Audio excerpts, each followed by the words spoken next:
তখন এত ক্লাব তো এখানে ছিল না। আমরা কালীঘাট ব্যায়াম সমিতিকেই দেখেছি বিভিন্ন রকম ব্যায়াম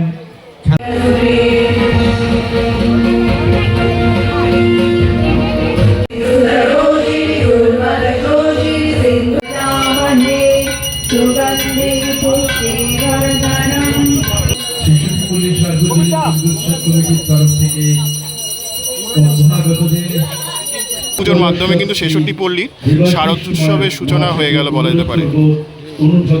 আর এই বছর ওতে প্ল্যাটিনাম জুবিলি ইয়ার কিন্তু লেখাই আছে।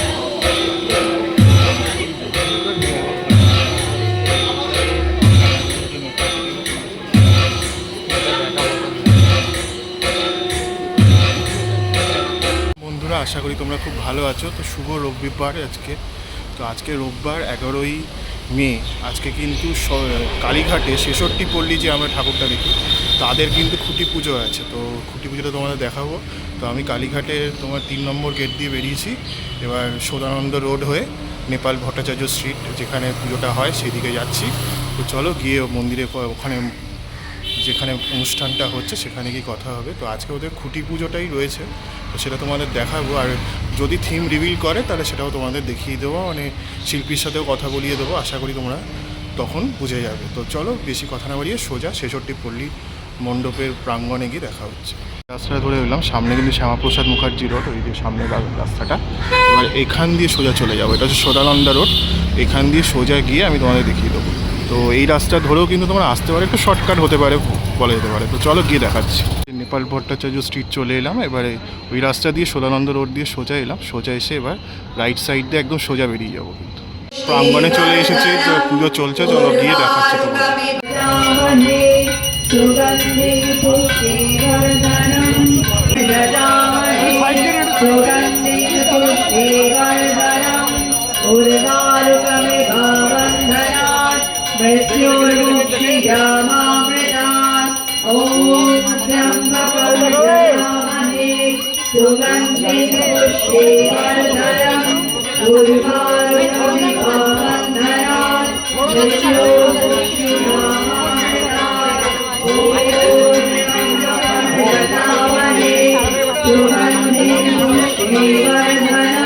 দেখা হলো মনে প্রাণ পেপার দেবো। হ্যাঁ জায়গাটা ছেড়ে কমিটির তরফ থেকে মাননীয় অতিথিদের আমাদের কিন্তু ৬৬ পল্লীর কিন্তু খুঁটি পুজোটা রয়েছে, খুঁটিটা রয়েছে এখানে। তো খুব সুন্দর করে কিন্তু এখানে সাজানো হয়েছে খুঁটিটি, খুব সুন্দর লাগছে কিন্তু দেখতে। তো তোমাদের একবার দেখিয়ে দিলাম। তো এই খুঁটি পুজোর মাধ্যমে কিন্তু ৬৬ পল্লীর শারদ উৎসবের সূচনা হয়ে গেল বলা যেতে পারে। আর এই বছর ওতে প্ল্যাটিনাম জুবিলি ইয়ার কিন্তু লেখাই আছে 75 এবছর। এই বছর কিন্তু 75 প্ল্যাটিনাম জুবিলি ইয়ার। তো প্ল্যাটিনাম জুবিলি ইয়ারে কিন্তু ৬৬ পল্লী খুব সুন্দর একটা মাতৃমণ্ডপ উপহার দেবে, সেটা কিন্তু বলা যেতে পারে। শ্রী দেবাশিস কুমার মুখোপাধ্যায় মহাশয়কে উত্তর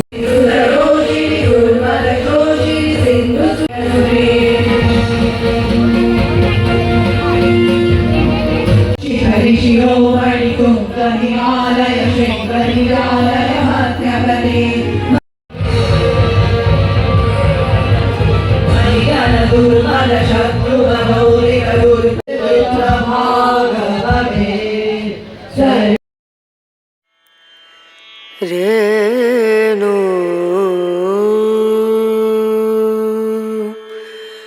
রনা রে।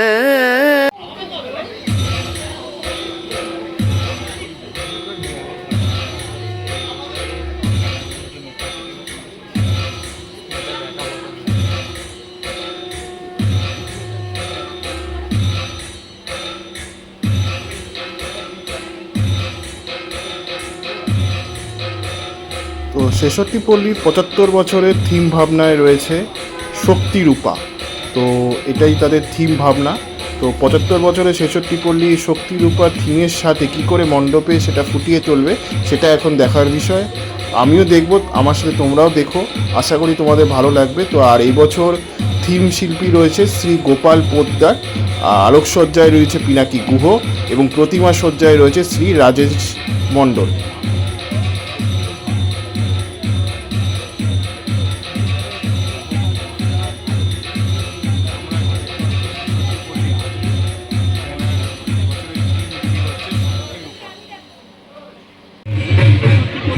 গোপাল পোদ্দার মহাশয়কে আমাদের তরফ থেকে আপনাদের স্বাগত জানাই। তো ছেষট্টি পল্লীতে এই বছরের প্রথম, তো কি ভাবছেন আপনারা? খুবই চাপের কাজ। এবছর এদের 75 বছর, তো 75 বছর ওদের একটা জুবিলি, ওরা একটা ভালো কাজ চাইছে, অন্য রকমের কাজ চাইছে। তো আমি যেহেতু অন্য রকমের একটা কাজ করার চেষ্টা করি লোকশিল্প নিয়ে, এবং সেরকম একটা কাজ, একটা ফেস্টিভ, একটা উৎসবের মেজাজ তুলে ধরার চেষ্টা করি। 75 বছর তো অবশ্যই একটা আমরা চমক দেখতে চাইছি, মানে সেই দিক থেকে বলতে গেলে এরকম চমক পাবো। হ্যাঁ, আমি চমক বা কোনো ওই রকম নয়, কিন্তু একটা সুস্থ রুচি, একটা শুদ্ধ কাজ, একটা অন্য রকমের একটা শিল্প নিয়ে কাজ, সেটাই করি। ফিরে গেছিলাম 2017 শারদোৎসবে। সেই উৎসবকে রঙিন যারা করেছিলেন সৃজনে শুভদীপ এবং যেটা এক লাইনে বলা যেতে পারে, একটা আমি বিগত 25 বছর ধরে বিভিন্ন লোকশিল্প নিয়ে বেশি কাজ করছি।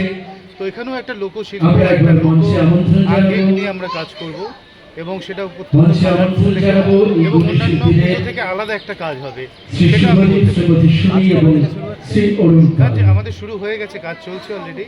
তো এখানে কাজ হবে, জুন মাস থেকে এখানে কাজ শুরু হবে। না, সেক্ষেত্রে এবছরে একটু বৃষ্টির একটু প্রেশার থাকছে, সেই দিকটাও তো নিশ্চয়ই মাথায় রাখা হচ্ছে। একেবারে এবছর পুজোটা এগিয়ে এসেছে, বৃষ্টি মাথায় রেখে আমরা কাজ করছি। আচ্ছা, এখন তো চারদিকে একটা অন্যরকম আবহাওয়া চলছে, সেই দিক থেকে দাঁড়িয়ে যদি কিছু বলে। চারদিকে যে আবহাওয়া চলছে, যুদ্ধ এবং নানা কিছু, একটা অশান্ত পরিবেশ চলছে।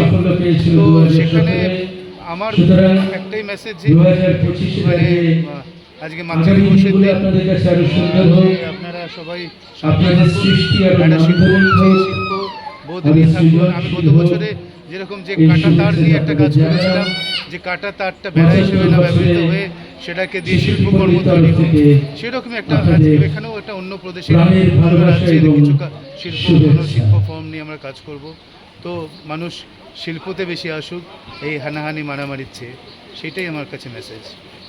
অনেক ধন্যবাদ দাদা। এবারে যার কাঁধে আমরা গুরু দায়িত্ব চাপিয়ে দিয়েছি শ্রী গোপাল পোদ্দার, অধীর প্রতীক্ষায় রইলাম আপনার সাফল্য, মানে আমাদের সাফল্য। ডেকে নেব যিনি আলোকসজ্জায় আছেন শ্রী পিনাকি গুহ। এরা প্রত্যেকেই নিজ নিজ ক্ষেত্রে এক একজন গুণী মানুষ। ডেকে নেব প্রতিমা শিল্পী শ্রী রাজেশ মণ্ডলকে। বুঝতেই পারছেন এই ত্রয়ীর ওপর আমাদের সুদীর্ঘ আশা, 75 বছরের পথ চলা, ঐতিহ্য, সাবেকিয়ানা, 75-এর স্বপ্ন যে তিনজনের হাতে আমরা তুলে দিয়েছি শ্রী গোপাল পোদ্দার সামগ্রিক পরিকল্পনায়। আলোক শিল্পী পিনাকি গুহ এবং প্রতিমা শিল্পী রাজেশ মণ্ডল।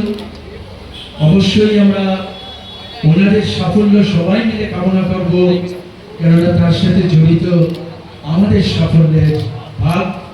এবং একটু কিছু শুনে নেব, যদিও আজ সকলকে এবং উপস্থিত সকলকে আমার অভিনন্দন। বিশেষ করে 66 পল্লী এবং প্রতিমুখে বিশেষ কৃতজ্ঞতা, আমাকে এবার নিজের 75 বছরের দুর্গাপুজোয় কাজ করার সুযোগ দিয়েছে বলে কৃতজ্ঞতা জানাই। আমি বক্তা নই, আমাদের কাজ হচ্ছে কাজ করা, ভালো কাজ দেখানো। তো এটুকুই বলবো যে একটা ভালো কাজ করার চেষ্টা করব, আমার 100% দেওয়ার চেষ্টা করব, এটুকু। ধন্যবাদ সবাইকে, সবার সহযোগিতা এবং আশীর্বাদ কামনা। আমার বিশেষ কিছু বলার নেই, বহুদিন ধরে 66 পল্লীতে আমার কাজ করতে হচ্ছে, এবং আমার নিজের ক্লাব সুরুচি সংঘ, সেখানে সবাই জিজ্ঞাসা করে 66 পল্লীতে কি মেম্বারশিপ নিয়েছে, বছরের পর বছর সেখানে থাকি। আসলে 66 পল্লীতে রন্তু, পিন্টু, রনি সবার সাথে একটা আমি এদের সঙ্গে আমার একটা বন্ধুত্বপূর্ণ সম্পর্ক তৈরি হয়েছে, তাই কখনোই আমি না বলতে পারি না। মানে পেশাদারভাবে কাজ না করলেও আমি ওদের সঙ্গে সবসময় থাকার চেষ্টা করি। এবং আজকে রবীন্দ্রের কথা খুব মনে পড়ছে যে এরকম দিনে দিয়ে আমাদের সঙ্গে নিয়ে। সবাইকে খুব ধন্যবাদ। পুজো ভালো থাকবে। সেভাবে কিছু বলার নেই। তো পুজোটা সহজভাবে হোক, পরিচালনাটা সহজভাবে হোক। ধন্যবাদ। দেখছিলে কালীঘাটে ৬৬ পল্লীর খুঁটি পুজো এবং ব্যানার উন্মোচন, থিম রিভিল হলো। তো আশা করি তোমাদের ভিডিও ভালো লেগেছে। কেমন লাগলো লিখে জানিও। আমি সিদ্ধার্থ আজকের মতো কালীঘাট থেকে সাইন আপ জানাচ্ছি। অন্য কোনো ভিডিওতে, অন্য কোনো খুঁটি পুজো ব্লগে আবার দেখা হবে। ততক্ষণের জন্য ভালো থেকো, সুস্থ থেকো। পরবর্তী ভিডিওতে আবার দেখা হচ্ছে। চলো টাটা, বাই। আর ভালো থেকো। এরকম রোদের মধ্যে ভিডিও করছি, একটু সাপোর্ট করো, ঠিক আছে? চলো পরবর্তী ভিডিওতে আবার দেখা হচ্ছে।